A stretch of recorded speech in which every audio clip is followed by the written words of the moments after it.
ಹೋಗ್ಬೇಡ ಅಂತ. ರತ್ನ ನೋಡಿ ಅಲ್ಲಿ ನನ್ ಮಾತು ಎಲ್ಲ ನನ್ ಮಗ ದೊಡ್ಡದಾಗ ಬೆಳೆದವನೇ ದೊಡ್ಡ ಮನುಷ್ಯ ಅಂತೆ. ಇಲ್ಲೆಲ್ಲೂ ಕಾಣ್ತಾ ಇಲ್ಲ, ನಡಿ ಹೋಗು. ರತ್ನ ಯಾಕೆ ಮಾತಾಡ್ತಿದ್ಯಾ? ರತ್ನ ನಿನ್ ಮಗ ಇಲ್ಲೇ ಇದೀನಲ್ಲ ರತ್ನ. ನೀನ್ ನನ್ ಮಗ ಅಲ್ಲ, ಮೃಗ ನೀನು. ನಮ್ ಮನೆ ಉಳ್ಸ್ಕೊಳಕಲ್ವಾ ನೀನ್ ಇಲ್ಲಿ ಬಂದಿದ್ದು? ಆದ್ರೆ ಜನಗಳ ಮನೆ ಹಾಳು ಮಾಡ್ತಾ ಇದೆಯಲ್ಲೋ. ನಿನ್ನ ಬಿಟ್ಟೋಗ್ದವ್ರು ನೀವು ಊರಿಗೆ ತಳ್ಳಿದ್ ನೀನೇ ತಾನೆ. ಇದು ಹೆಸರಿಗಷ್ಟೇ ಊರು, ನೋಡೋಕಷ್ಟೇ ಮನುಷ್ಯರು. ಇಲ್ಲಿ ಎಲ್ರೂ ಕೈಗೂ ರಕ್ತ ಅಂಟಿದೆ. ಕೊಲೆ ಎಲ್ರೂ ಮಾಡಲ್ಲ, ಆದ್ರೆ ಇಲ್ಲಿ ಎಲ್ರೂ ಕ್ರಿಮಿನಲ್ಗಳೇ. ಗೊತ್ತಿದ್ದು ಗೊತ್ತಿಲ್ದೇನೋ ನೆಮ್ಮದಿಯಾಗಿ ಜೀವನ ಮಾಡ್ತಿದ್ದೀನಿ ಅನ್ಕೊಂಡಿರೋರ್ ಕೈಗೂ ರಕ್ತ ಅಂಟಿದೆ. ಎಪ್ ಮಾಡ್ಬಿಟ್ಟು ಸಂಚಾಯಿಸಿ ಕೊಡ್ತಾ ಇದೀಯನ್ಲ. ನನಗಿದೆಲ್ಲ ಗೊತ್ತಾಗಲ್ಲ ಕಣ್ಲ. ನನಗೆ ಈ ಮುಖ ನಾನಿಲ್ಲಿ ನೋಡಿದ್ದು ಎಲ್ಲ ಮರ್ತು ಹೋಗ್ಬಿಟ್ಟು ನನ್ ಮಗ ಮುತ್ತು, ಆ ಮುದ್ದು ಮುಖ ಅದು ಮಾತ್ರ ನನ್ ಕಣ್ಣೆದ್ರಿಗೆ ತೋರ್ಸಪ್ಪ ಅಂತ ದೇವ್ರಲ್ಲಿ ಕೈ ಮುಗಿದು ಬೇಡ್ಕೋತೀನಿ ಕಣ್ಲ, ಬೇಡ್ಕೋತೀನಿ. ರಂಗಿಲ್ಲ ನಡ್ಲ ಹೋಗೋಮು, ಬಹಳ ದೂರ ಹೊರಟೋಗೋನೆ. ನಾವು ಬೇಕು ಅಂದ್ರೆ ನಮ್ಮನೆ ಹುಡ್ಕೊಂಡ್ ಬರ್ತಾನೆ. ನಡ್ಲ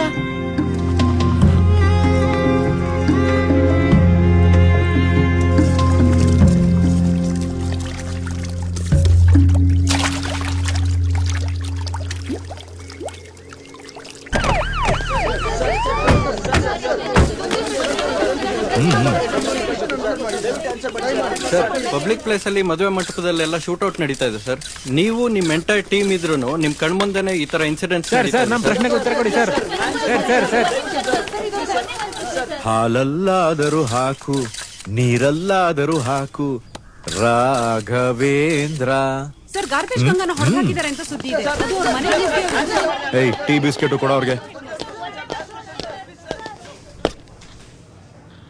ಸರ್, ನಾನ್ ನಿಮ್ಗೇನೋ ತೋರಿಸ್ಬೇಕು ಸರ್. ಮೇಡಮ್, ಕಣ್ಣು ಮುಚ್ಕೊಳ್ಳಿ. ದುರ್ಗಾ ಪ್ರಸಾದ್, ಒಬ್ಬ ರೆಸ್ಪಾನ್ಸಿಬಲ್ ಪೊಲೀಸ್ ಆಫೀಸರ್ ಆಗಿ ಏನ್ ಮಾಡ್ತಿದ್ದೀರಾ? ಮೆಂಟಲಿ ಇನ್ಬ್ಯಾಲೆನ್ಸ್ ಆಗಿದ್ದೀರಾ? ಸರ್, ಮೆಂಟಲಿ ನಾನ್ ಸರಿ ಇದ್ದೀನಿ. ನಾನ್ ACP ಆಗಿದ್ದೀನಿ, ನೀವು ಕಮಿಷನರ್ ಆಗಿದ್ದೀರಾ. ಬೊಂಬಾಟಕ್ ಸ್ಯಾಲರಿ ಬರ್ತಾ ಇದೆ. ಫಸ್ಟ್ ಕ್ಲಾಸ್ ಆಗಿ ಐರನ್ ಆಗಿರೋ ಯೂನಿಫಾರ್ಮ್ ಇದೆ. ಯೂನಿಫಾರ್ಮ್ ಮೇಲೆ ಹೊಳಿತಾ ಇರೋ ಸ್ಟಾರ್ಸ್ ಇದೆ. ನನ್ ಕೆಳಗಡೆ ಇರೋರು ನನ್ ಸೆಲ್ಯೂಟ್ ಹೊಡಿತಾರೆ, ನನ್ ಮೇಲ್ಗಡೆ ಇರೋರು ನಾನ್ ಸೆಲ್ಯೂಟ್ ಹೊಡಿತೀನಿ. ಅಷ್ಟೇ ಸರ್. ಮತ್ತೆ ಯೂನಿಫಾರ್ಮ್ ಯಾಕೆ ಬಿಚ್ಚಿದ್ದೀರಾ?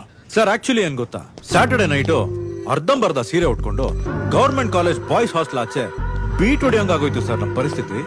ಒಬ್ಬನ ಎತ್ತಾಕೊಂಬರಂಗಿಲ್ಲ, ಲಾಯರ್ ಫೋನ್ ಮಾಡ್ತಾನೆ. ಒಬ್ಬನ ಹೊಡಿಯೋಂಗಿಲ್ಲ, ಹ್ಯೂಮನ್ ರೈಟ್ಸ್ ಅವ್ರು ಬರ್ತಾರೆ.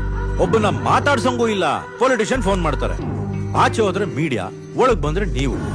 ಬಿಚ್ ಹೇಳು ಅಂತ ಹೇಳಿದ್ರೆ ಅದಕ್ಕೆ ಯೂನಿಫಾರ್ಮ್ ಬಿಚ್ಚಾಕ್ಬಿಟ್ಟೆ ಸರ್. ಬೇಕಾದ್ರೆ ಪ್ಯಾಂಟು ಬಿಚ್ಚಿಬಿಡ್ತೀನಿ ಸರ್. ಸರ್, ನೀವು ಬಿಚ್ಚಿಬಿಡಿ ಸರ್. ಮೊದಲು ಯೂನಿಫಾರ್ಮ್ ಹಾಕೊಳ್ರಿ. ಏನ್ರು ಬೇಕು ನಿಮ್ಗೀಗ? Power, freedom. ಮೊದಲು ಹೇಳಿದ ಹಾಗೆ ಎಲ್ಲ ಕಡೆ ದೂರು ಕೊಟ್ಟಾಗಿದೆ. ಮಠದ ಹೊರಭಾಗದಲ್ಲಿ ಬಂದು ಬೀಳಬೇಕಾದ ಕಸ ಒಮ್ಮೊಮ್ಮೆ ಮಠದ ಒಳಭಾಗದಲ್ಲೂ ಬಂದು ಬೀಳುತ್ತೆ. ಇದಕ್ಕೆ ಪರಿಹಾರ ಒಂದೊಂದ್ಸಲ ನಮ್ಮ ಮನೆ ಒಳಗೂ ಬರುತ್ತೆ ಕಸ. ನೀವು ಧೈರ್ಯವಾಗಿ ಹೋಗಿ, ನಾನ್ ನೋಡ್ತೀನಿ. ನಿಮ್ಮ ಹತ್ರ ಮಾತಾಡ್ಬೇಕಿತ್ತು.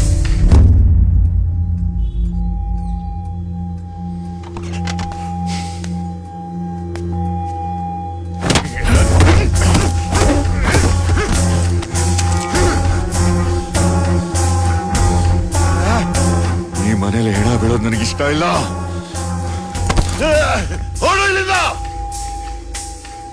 ಪಡ ನೀನು ಸತ್ತಿಲ್ವಲ್ಲ.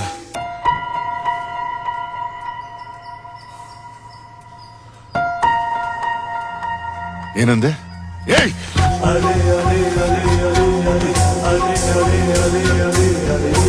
ನೋಡಿಲಿ, ಇದು ನನ್ನಿಂದ ಆಗಿರೋದು.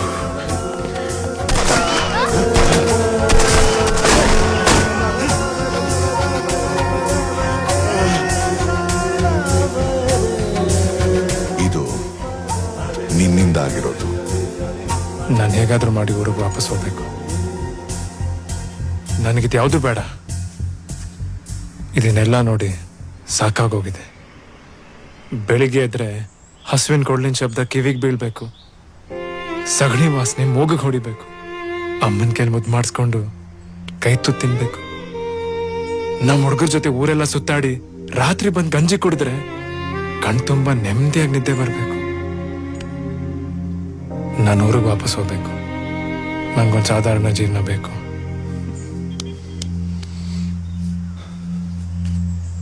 ನಮ್ ಎಲ್ರಿಗೂ ಎಲ್ಲೋ ಒಂದ್ ಕಡೆ ವಾಪಸ್ ಹೋಗ್ಬೇಕು ಅಂತಿರುತ್ತೆ. ಹಳ್ಳಿಗೆ, ಬಾಲ್ಯಕ್ಕೆ, ಹಳೆ ದಿನಗಳಿಗೆ, ಹಳೆ ಹುಡುಗಿ ಹತ್ರ. ಆಗಲ್ಲ. ಮಹಾಭಾರತದಲ್ಲಿ ಹಸುಗಳ ಜೊತೆ ಜೀವನ ಮಾಡ್ತಾ ಇದ್ದ ಕೃಷ್ಣ ಪರಮಾತ್ಮ ಗೋಕುಲ ಬಿಟ್ಟು ಹೋದ್ಮೇಲೆ ಅವನ್ ಜೀವನ ಪೂರ್ತಿ ಯುದ್ಧನೇ ಆಗೋಯ್ತು. ನಾನು ಯುದ್ಧನೇ ಮಾಡಲ್ಲ ಅಂತ ನಿರ್ಧಾರ ಮಾಡಿದ್ಮೇಲೂ ಕುರುಕ್ಷೇತ್ರದಲ್ಲಿ ಸಾರಥಿ ಆಗೋದ. ಮತ್ತು ನಾನು ಜೀವನದಲ್ಲಿ ಒಂದೇ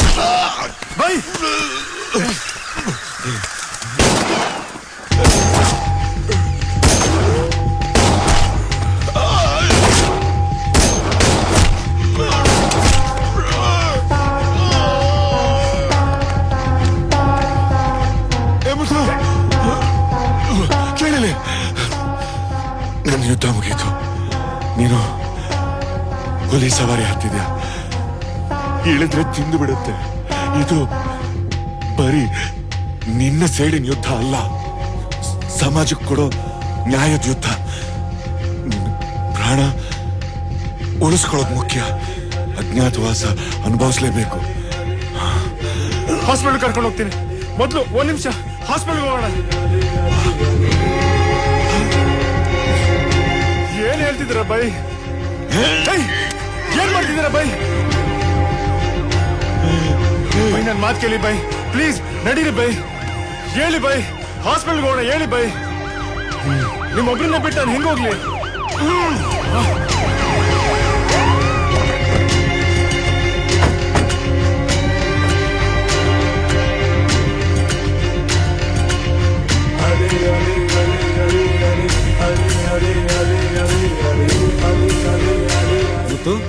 ನಾನು ಕೇಳ್ತಿರೋ ಸುದ್ದಿ ನಿಜನಾ? ಅದೆಲ್ಲ ನಾನು ಸಿಕ್ತಾಗ ಎಕ್ಸ್ಪ್ಲೈನ್ ಮಾಡ್ತೀನಿ. ಈಗ ಇಡೀ ಊರೇ ನನ್ನ ಹಿಂದೆ ಬಿದ್ದಿದೆ. ಏನಾದ್ರೂ ಬೇಕಿದ್ರೆ ಕೇಳು ಅಂತ ಹೇಳಿದ್ರಿ ಸರ್. ಒಂದು ಹೆಲ್ಪ್ ಆಗ್ಬೇಕಿತ್ತು ಸರ್.